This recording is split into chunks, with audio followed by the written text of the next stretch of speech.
శ్రీమాత్రే నమః.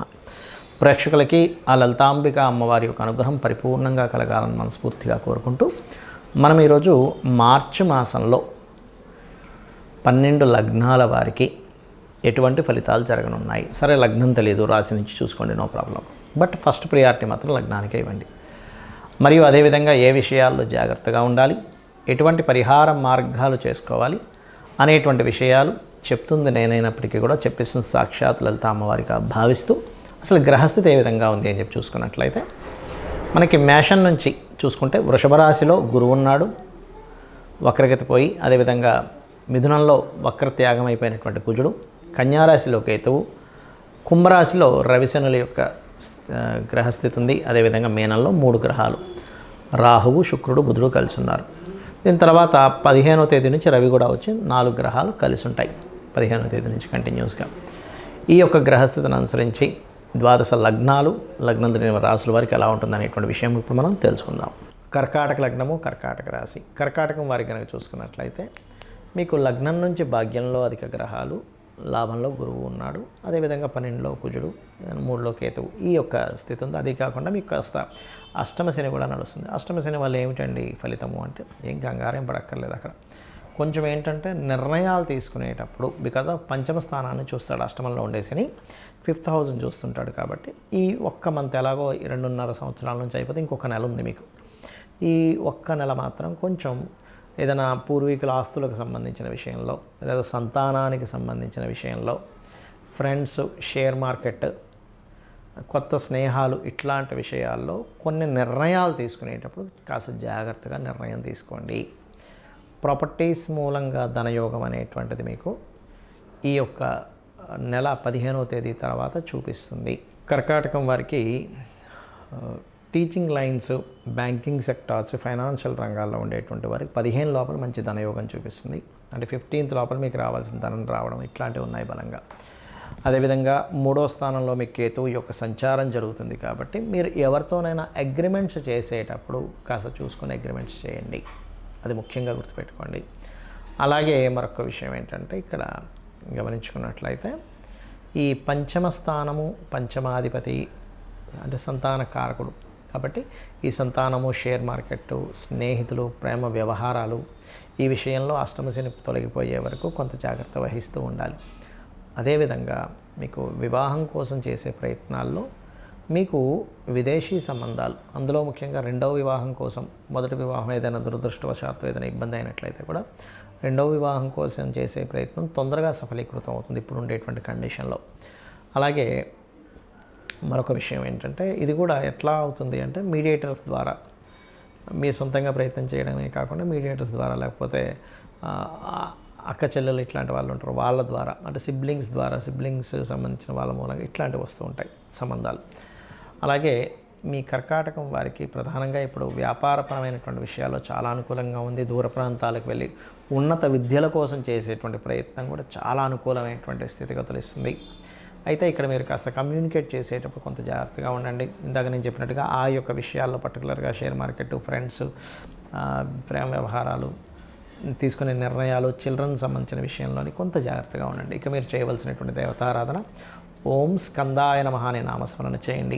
మరియు ఏదైనా ఒక విషయాన్ని నిర్ణయం తీసుకోవాలనుకున్నప్పుడు కొన్నిసార్లు ధైర్యం చాలదు. అలాంటప్పుడు ఓం కనకాంగద కేయూర కమనీయ భుజాన్వితాయ నమః అనే నామస్మరణ చేయండి.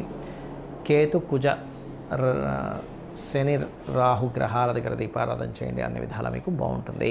ఈ మార్చి మాస ఫలితాలు అయిపోయిన తర్వాత మనకి నూతన సంవత్సరం రాబోతుంది, విశ్వవసు నామ సంవత్సరం.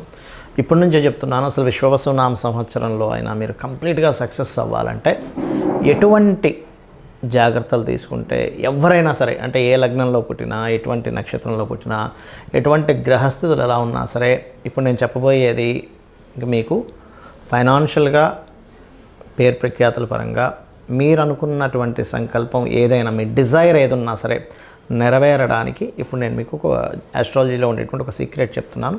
అది కనుక పాటించగలిగితే అద్భుతంగా మీరు చేరుకోగలుగుతారు. ఒకటే గుర్తుపెట్టుకోండి, మనము ఎందుకు ఇంత ఇబ్బందులు పడుతున్నాము, ఆస్ట్రాలజీ మనకేం చెప్తుందంటే వెరీ క్లియర్లీ మనం ఇప్పుడున్నటువంటి ప్రజెంట్ కండిషన్లో ఉండే నిర్ణయం ఒకటి, రాంగ్ డెసిషన్స్, ఓకే, అంటే రాంగ్ టైంలో మనం ఏదో ఎక్స్పెక్ట్ చేస్తూ ఉంటాం. సిచ్యువేషన్స్ ఒక దగ్గర ఒక రకంగా ఉన్నప్పుడు ఇంకోటి మనం ఆలోచిస్తూ ఉంటాం. అదొకటి మెయిన్. అది దానికి ఏంటి కారణం అంటే పంచమ స్థానము అంటారు, 5th లార్డ్.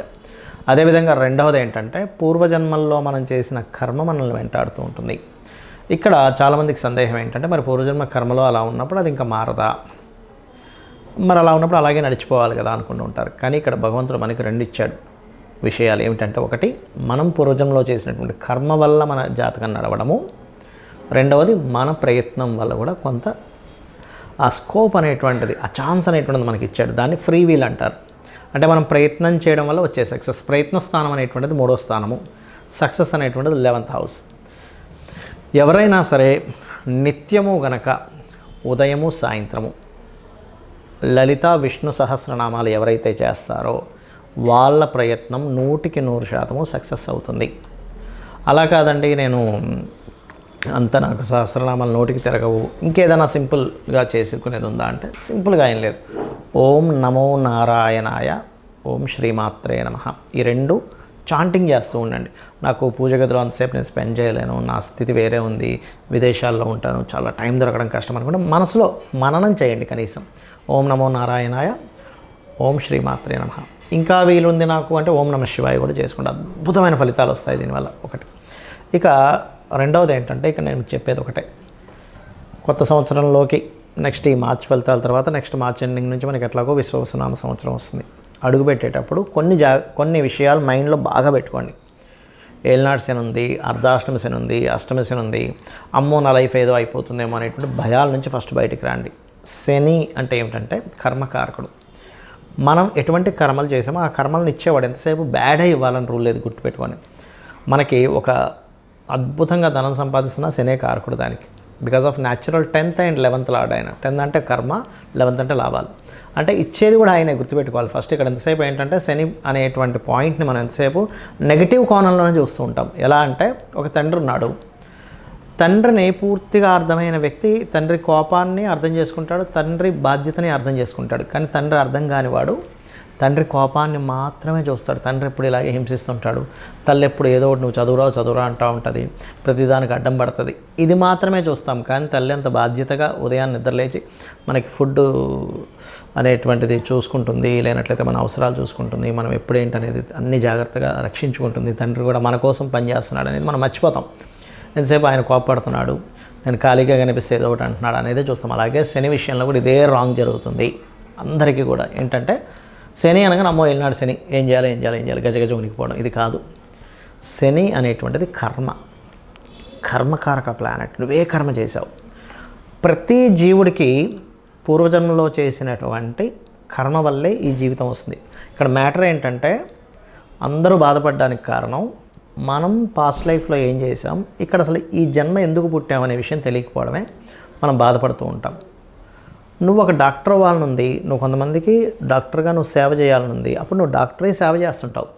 లేదా ఒక ఇంజనీర్ అవ్వాలనుంది, లేకపోతే ఒక మంచి టిఫిన్ సెంటర్ పెట్టాలనుంది, లేనట్లయితే ఇంకోటి ఏదో అవ్వాలనుంది. మనం ఏం చేస్తున్నామంటే అసలు ఏమవ్వాలనుంది, ఎందుకు పుట్టామనే విషయం మర్చిపోయి ఆ పుట్టిన విషయాన్ని, అది జరుగుతున్న అంశాన్ని ఎంజాయ్ చేయడం మానేసి అది అవ్వలేకపోయాను, ఇది అయిపోయానని చెప్పి బాధపడుతూ ఉంటాం. కానీ యాక్చువల్గా నువ్వు పుట్టింది ఫలానాది అవ్వడానికి. ఒక ఆస్ట్రాలజర్గా ఎవరికైనా ఏదైనా ప్రాబ్లం ఉంటే వాళ్ళకి గైడ్ చేసి వాళ్ళ ప్రాబ్లమ్ని గ్రహపరంగా ఏం చేసుకోవాలనేది స్పష్టంగా వాళ్ళకి క్లియర్గా చెప్పడానికి ఒక ఆస్ట్రాలజర్ అవుతాడు. అదేవిధంగా ఒక డాక్టర్ ఆ రోగాన్ని నివారించడానికి ఒక డాక్టర్ అవుతాడు. ఒక ఇంజనీర్ చక్కటి బ్రిడ్జెస్ లేకపోతే ఇల్లు కట్టుకోవడానికి ఇంజనీర్ అవుతాడు. అంటే అది కర్మ. అయితే ఈ జన్మని మనం ఎంతసేపు ఈ యొక్క జన్మచక్రంలో తిరగడమే కాకుండా పర్టికులర్గా ప్రతి వ్యక్తి కూడా 3 విషయాలు ఖచ్చితంగా పాటించినట్లయితే ఈ జన్మచక్రం నుంచి కూడా బయటపడతాడు. ఏమిటది అంటే నిత్యం లలిత సూర్య ఉపాసన చేయడము, పెద్దల్ని సేవించడము, ఇంట్లో పితృదేవతలను సేవించడము, ఏదైనా ఆలయాలకు వెళ్ళి సేవ చేయడం. ఇవి చేస్తూ గోసేవ కనుక చేయగలిగితే, ముఖ్యంగా మీకు ఎటువంటి శని దోషాలు ఉన్నా, లేనట్లయితే ఎటువంటి కాలసర్ప దోషాలు ఉన్నా, లేకపోతే మీ గ్రహస్థితిలో ఎంత దారుణమైన స్థితి ఉన్నా, అంటే కొంతమంది అంటుంటారు ఏమండి నాకు అసలు రూపాయి పుట్టట్లేదు, చాలా ప్రాబ్లమాటిక్గా ఉన్నాను అని అనుకునే వారికి నేను చెప్పేది ఒకటే, ఏమిటంటే నిత్యము పూజ చేయండి డైలీ మార్నింగ్ ఈవినింగ్. ఏమంటే మాకు అది సరిపోవట్లేదు, నిత్యం పూజ చేస్తున్నాను, ఒక యంత్రం పెట్టుకోండి చక్కగా. ఆ యంత్రాన్ని ఒక రాగిదాంతో చేస్తారు. ఆ యంత్రానికి ఏంటంటే జలావాసము, పుష్పవాసము, ధాన్యవాసం చేసి దానికి శక్తిని చేకూర్చి దానికి జపం చేసి ఇస్తారు. యాక్చువల్గా అది ఇస్తుంటారు. కొంతమంది అడిగినప్పుడు నేను కూడా ఏర్పాటు చేశాను. బట్ ఏంటంటే మీరు ఎక్కడైనా కూడా తీసుకోవచ్చు అది. అయితే ఇక్కడ ఏంటంటే దాన్ని కనుక చేయగలిగితే ఇంకొంచెం స్ట్రెంత్ పెరుగుతుంది మీకు. ఇక్కడ నేను చెప్పేది ఒకటే, మీరు నేను చెప్పినటువంటి ఇవి కనుక పాటించగలిగితే ఖచ్చితంగా విశ్వవసు నామ సంవత్సరంలో మీరు సక్సెస్ అవుతారు. అవ్వాలని చెప్పి మనస్ఫూర్తిగా కోరుకుంటూ అందరూ కూడా ఓం శ్రీమాత్రే నమః అనే మంత్రమైన కనీసం చేసుకోండి.